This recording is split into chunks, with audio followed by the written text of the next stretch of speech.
Today's Talk. I'm Brendan, your host. Here at Today's Talk, we discuss current events and receive questions from individuals who mail it in. All right, the first letter is from, who's this from? Donald Trump. Darn. Donald Trump. Yeah. And it says, Dear Brendan, it's me, Donald Trump. I'm writing in because I want to know what the Affordable Care Act is. I know, I am the President-elect of the United States, but I was too busy on the campaign trail. If you could write back to me, that'd be great. P.S. If you could not put this on your talk show, that'd be terrific. Sincerely, Donald Trump. Alright, well, sorry Donald, I'm going to have to break my promise to you and actually talk about what the ACA is. Alright, so what is the ACA? Its aim is simple, to extend health insurance coverage to some of the estimated 15% of the U.S. population who lack it. Those people receive no coverage from their employers and are not covered by U.S. health programs for the poor and elderly. To achieve this, the law requires all Americans to have health insurance, but offers subsidies to make coverage more affordable and aims to reduce the cost of insurance by bringing younger, healthier people into the medical coverage system. It also requires businesses with more than 50% or 50 full-time employees to offer health insurance.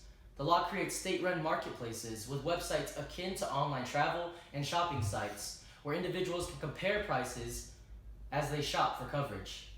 Some states have chosen not to participate in the ACA, and their residents can shop on a marketplace run by the federal government. In addition, the law bans insurance companies from denying health coverage to people with pre-existing conditions, allowing young people to remain, and also allows young people to remain on their parents' plans until age 26, and expands eligibility for the government-run Medicaid health program for the poor. Alright, now that we discussed what the Affordable Care Act is, thanks to Donald Trump, thank you, President-elect, for writing your letter in. I'd like to go on to the next letter, which is from, let's see who it is. Who is it from? Drake. Drake? Six Scott? Alright. What the? Alright. Our next letter is from Drake.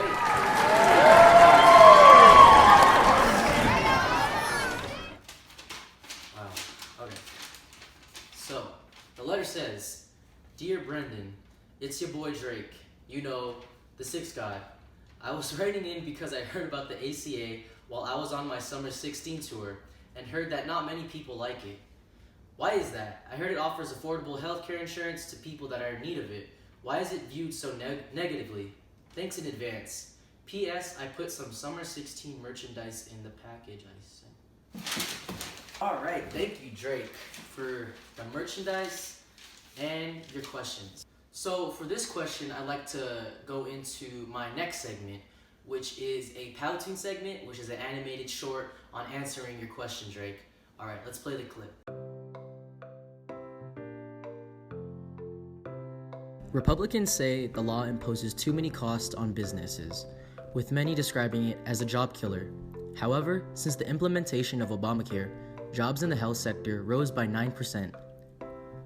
They have also called it an unwarranted intrusion into the affairs of private businesses and individuals. Conservatives and advocacy groups have fought the law since Mr. Obama first proposed it in 2009 at the start of his first term in office. After the law was passed in 2010, Republicans launched several legal challenges.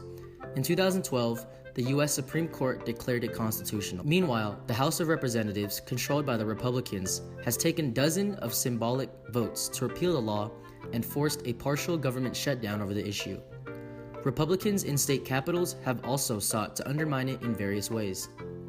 Democrats say Republicans have been politically motivated to attack Mr. Obama's flagship domestic achievement in order to weaken him and his presidency. What do you think? Do you think the Affordable Care Act is a progressive policy or something we're just wasting our time on?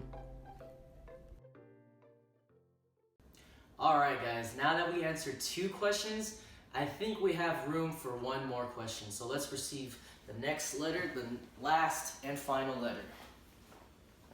This is, who's this from? Stephen Curry. Steph. Alright. That's, wow. Alright. Our next letter is from Stephen Curry.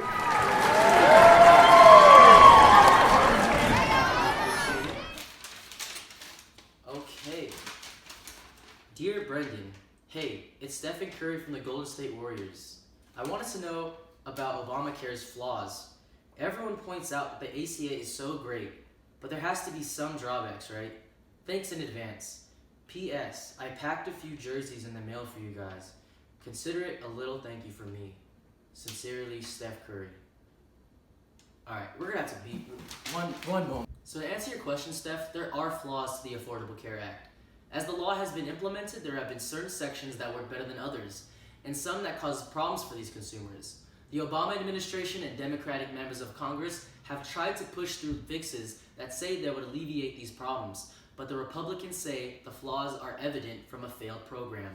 So some of the bigger problems include the Supreme Court's 2012 ruling that found the ACA constitutional, but also struck down a provision saying states had to change how they administer the government's health programs, Medicaid.